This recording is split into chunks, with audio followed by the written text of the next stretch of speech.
नमस्कार, मैं एक आम नागरिक प्रोफेसर प्रदीप माथुर के मीडिया मैप से। इस मंच पर हम कोशिश करते हैं उन मुद्दों को उठाने की जिनका असर एक आम आदमी की रोज़मर्रा की ज़िंदगी पर पड़ता है। मुझे ऐसा लगता है ज़िंदगी के दो पहलू होते हैं, एक व्यक्तिगत जीवन जिसमें परिवार का रोल होता है और एक सामाजिक जीवन जिसमें व्यवस्था बनाए रखने के लिए सरकार का रोल होता है। सरकार नियम कानून बनाती है जिससे एक सुचारू रूप से व्यवस्था चलती रहे। अगर नियम कानून ना हो तो समाज में हाराकारी हो जाए।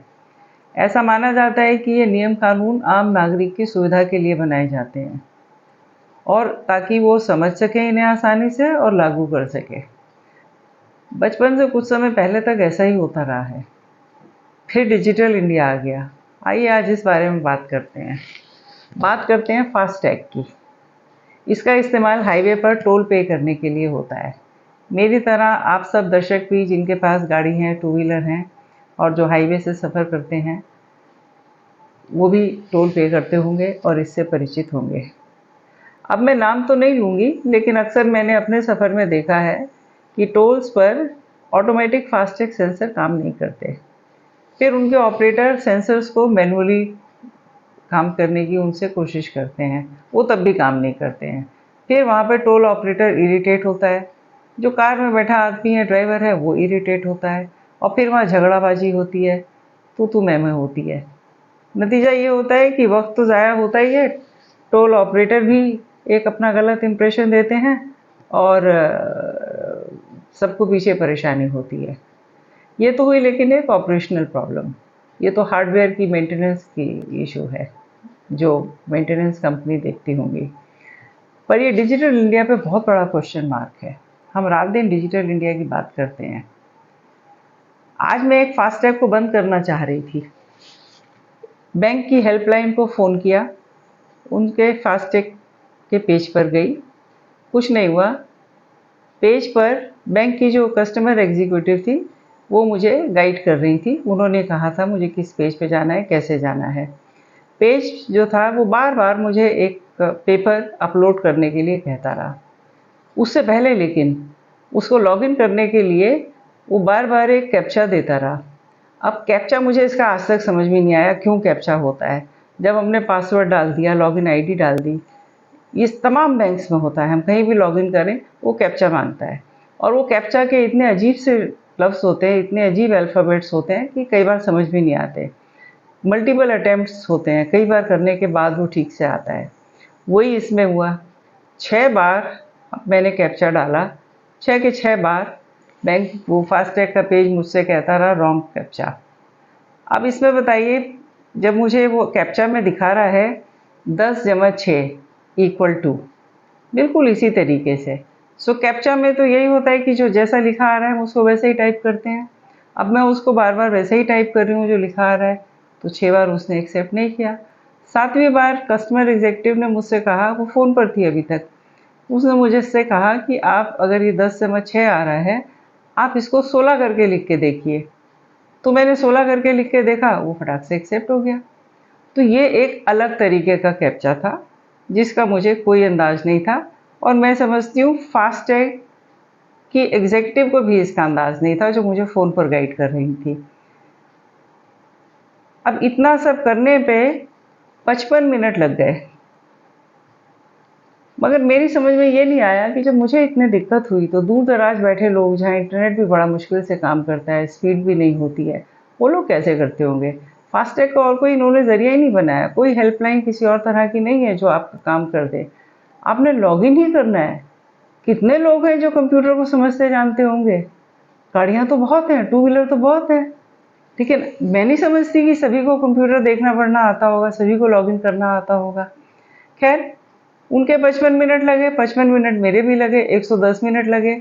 और उसके बाद हुआ क्या कि जब मैं लॉगिन करती हुई एक जगह पहुंची तो उसने मुझे कहा, वेबसाइट ने मुझसे कहा कि अब आप अपना एक चेक अपलोड कीजिए। मैंने चेक अपलोड करने की कोशिश की, 6-7 बार वो रिजेक्ट करता गया। बार बार एक मैसेज आ जाता उसके ऊपर कि कंप्रेस कीजिए, कंप्रेस कीजिए। अब मुझे कंप्रेस करना नहीं आता, मुझे नहीं मालूम कंप्रेस क्या होता है, और अगर मुझे नहीं आता तो मैं समझती हूँ बहुत लोगों को नहीं आता होगा। मैं एक बहुत बड़ी कंपनी में सीनियर पोजीशन पे बहुत साल काम करती रही। मेरा 30-35 साल का वर्किंग एक्सपीरियंस है और कंप्यूटर पे हम काम करते आए हैं। आखिरी 25 साल तो हमने कंप्यूटर पे ही काम किया है, बल्कि मैं कहूँगी शुरू से ही था। कंप्यूटर तो आ गए थे लेट 80s में, तब से ही हमने कंप्यूटर पे काम किया है, लेकिन मुझे कंप्रेस करना नहीं आता। अब मुझे नहीं आता तो फिर कैसे होता होगा? फास्टैग बंद नहीं हुआ क्योंकि वो एग्जीक्यूटिव ने भी मुझसे कहा कि मैम ये तो नहीं हो पाएगा, आपको बैंक जाना होगा। वो नहीं हुआ। अब मैं सोचती रही कि मेरी जगह और लोग हों तो वो क्या करते हों। अगर बार बार चेक की लीफ को ये कंप्रेस करने के लिए कह रहा है और फिर मैंने मालूम किया कि मैं कैसे करूं इसको, मान लो मैं ही करना चाहूं घर पे ही, मैं बैंक नहीं जाना चाहती थी क्योंकि उसमें 1-1.5 घंटा खर्च लग जाता।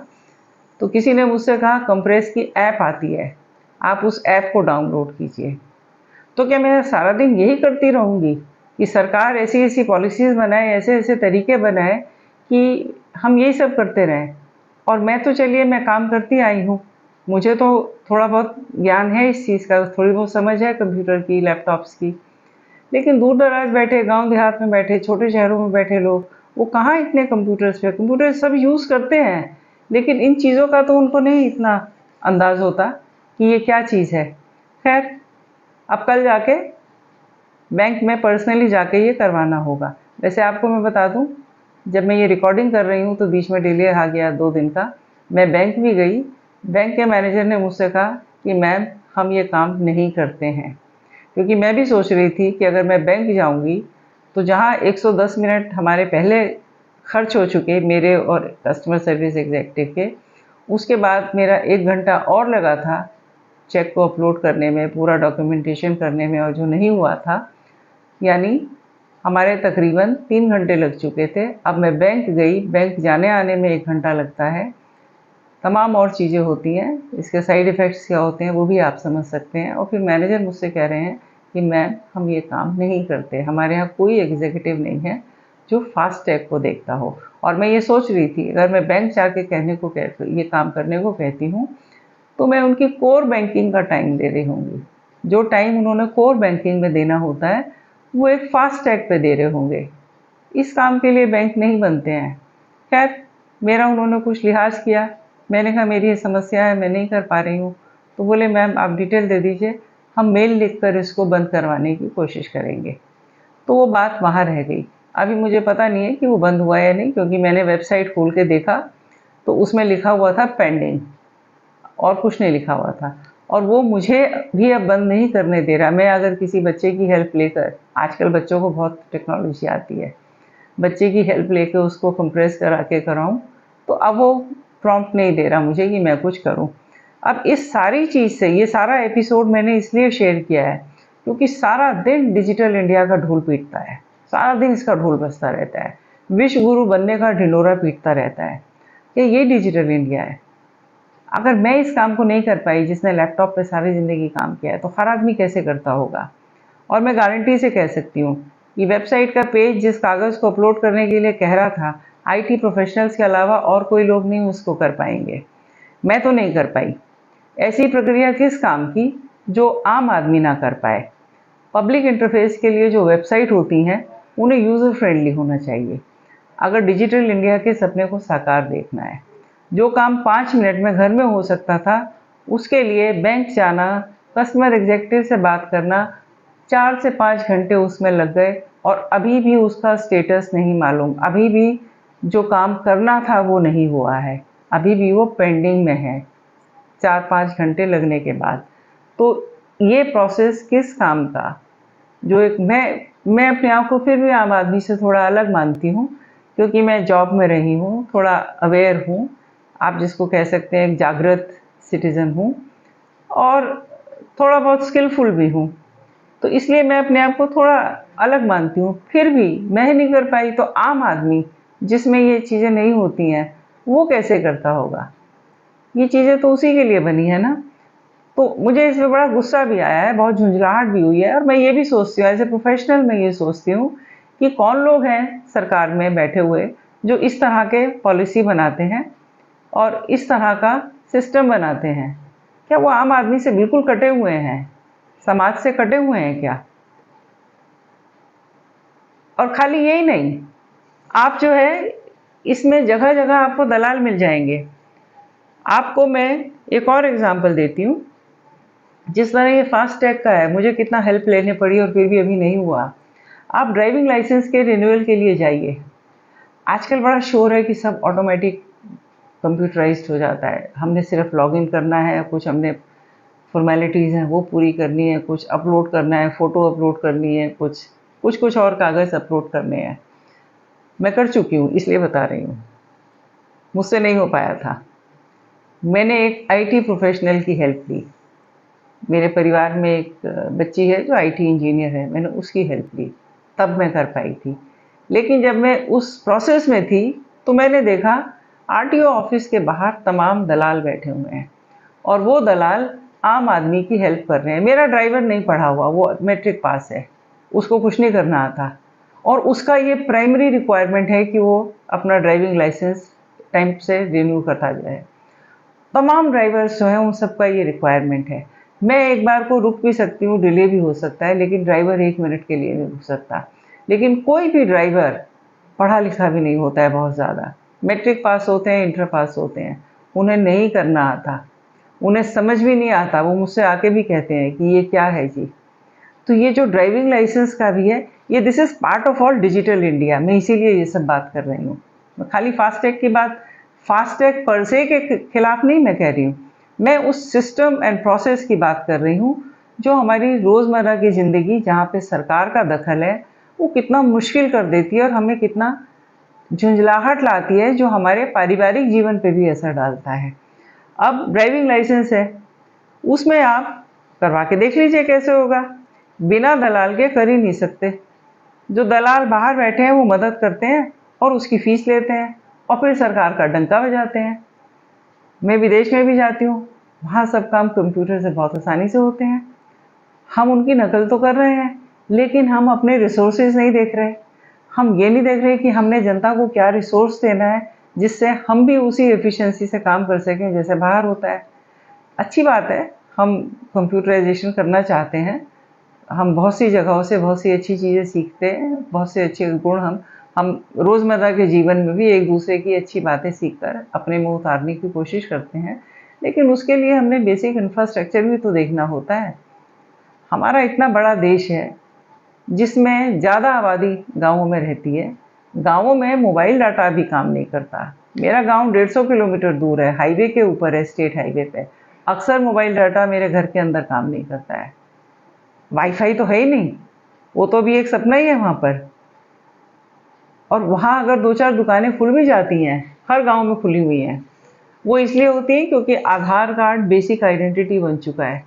और आधार कार्ड जब बने थे, बनवाते समय बहुत लोगों ने ठीक से डिटेल नहीं दिए। गांव में उन्हें पता नहीं होता कि क्या क्या देना है, डिटेल क्या सही है क्या गलत है। फिर उन्हें वो ठीक करवाना होता है। ठीक करवाने के लिए ये सेंटर्स खुले हुए हैं, फिर वो अपनी फ़ीस लेते हैं, अपना कंसल्टेंसी लेते हैं। उस हद तक तो डिजिटल इंडिया चल रहा है। लेकिन मैं आपको हज़ारों उदाहरण दे सकती हूँ क्योंकि मैं गांव में बहुत रहती हूँ और मैं गांव में लोगों की बैंकिंग में और हॉस्पिटल्स में इतनी परेशानियां देखती हूँ कि आप कल्पना नहीं कर सकते। और जहाँ पे डिजिटल इंडिया बहुत बड़ा ब्लॉक बन के खड़ा हुआ है, क्योंकि जो उसको इम्प्लीमेंट भी कर रहे हैं, जो उन इंस्टीट्यूशंस में लोग काम करते हैं, उनकी भी ट्रेनिंग नहीं है, वो भी इसके साथ स्ट्रगल कर रहे होते हैं। तो कुल मिला के मुझे ये, आप जीएसटी का ही ले लीजिए ना, जीएसटी लागू किया, एक दुकानदार ने जीएसटी पे करना है, उसको तो कंप्यूटर नहीं चलाना आता, उसने ज़िंदगी में नहीं चलाया। लाला जी दुकान पे तो बैठते हैं, व्यापार बहुत अच्छा जानते समझते हैं, उनसे अच्छा व्यापारी हो नहीं सकता, लेकिन कंप्यूटर तो नहीं चलाया। इतना जीएसटी नहीं, उससे ज़्यादा तनख्वाह देकर उनको असिस्टेंट रखने पड़े, कंप्यूटर असिस्टेंट, जो जीएसटी की फाइलिंग करते जाएं, क्योंकि सीए भी नहीं करेगा वो काम। तो हमने इसी बारे में, मैंने सोचा आपसे मैं शेयर करूं क्योंकि मैं बहुत एंग्विश थी, मेरे अंदर बहुत एंग्विश हुआ। और चूंकि मैं गांव में भी देखती हूँ, मैं सोचती रहती थी कि मैं किस तरह अपनी बात कहूँ। अपनी बात से मेरा मतलब हम सबकी बात है, क्योंकि दिक्कत तो है, जहाँ गूगल पे, पेटीएम वगैरह ने हमें आसानी की है, बैंक नहीं जाना पड़ता, बहुत सी चीज़ों में आसानी भी हुई है, ऐसा नहीं है। लेकिन वो सारी आसानियाँ उसमें हुई है जिसमें सरकार को और बिजनेसमैन को फ़ायदा होता है। दुकानदार को पे करना है तो गूगल पे फटाक से पे कर देता है, लेकिन जिसका पास गूगल पे जो इस्तेमाल करना है, जब अगर उसने बैंक में जाके कुछ काम करना है अपना, उसको कोई आसानी नहीं होती है। सो आप इसको बारीकी से देखिए कि सिस्टम किस तरह काम कर रहा है, किसकी मदद कर रहा है और किसके लिए परेशानियां खड़ा कर रहा है। आप इस बारे में गहराई से सोचिए।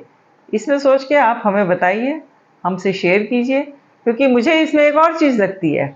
मुझे ये लगता है कि सिस्टम को इतना मुश्किल बना दिया, और उसकी एक वजह ये भी है कि ये जितने ऑफिसर्स हैं या मिनिस्टर्स हैं सरकार में, इन्हें इस किसी चीज़ से वास्ता नहीं पड़ता। इनके पास सरकारी गाड़ियाँ हैं जिन पे कोई टोल नहीं लगता, और वो गाड़ियाँ भी हम लोगों के पैसे से आती हैं, हमसे जो टैक्स वसूले जाते हैं उससे आती हैं, चाहे वो ऑफिसर हो या मंत्री हो। अब चूंकि इन्हें पता ही नहीं, इनको टोल ही नहीं लगता, तो इन्हें पता ही नहीं कि वो कैसे लगता है, अपने कमरों में बैठ के ये पॉलिसी बनाते हैं। सो मुझे ऐसा लगता है कि हम सबको, आम आदमी को, आम जनता को इस बारे में ज़्यादा से ज़्यादा बात करनी चाहिए। अगर कहीं कोई इग्नोरेंट है भी, अनभिज्ञ भी है कहीं, हमें उन्हें बताना चाहिए। वो तभी बता पाएंगे जब हम ज़्यादा से ज़्यादा लोग इन चीज़ों के बारे में बात करेंगे। अगर मैं और बात करने लगूँ, इट इज़ लाइक पिंडोरास बॉक्स। इतनी बातें हैं जहाँ पे गांव के आदमी को दिक्कत आ रही है डिजिटल इंडिया से। मैंने कहा ना, मैं गांव में बहुत रहती हूँ, बहुत दिक्कत आती हैं, बिलीव मी। तो आज मुझे लगता है बस इतना ही। आप हमारी चैनल को देखिए, इसको सब्सक्राइब कीजिए। आपके मन में भी कोई इशू ऐसे ही हो, कैसे भी हो, जहां आपको परेशानी हो रही हो, आप हमें लिखिए। हम आपका स्वागत करेंगे अगर आप हमारे मंच पे आके आप उसके बारे में बोलें। जहां मैं बैठी हूँ, मेरी जगह आप बैठें, आप बात करें उसके बारे में। हम आपका बहुत स्वागत करेंगे, हमें बहुत अच्छा लगेगा। तब तक नमस्कार। मैं शिखा त्यागी, एक आम नागरिक।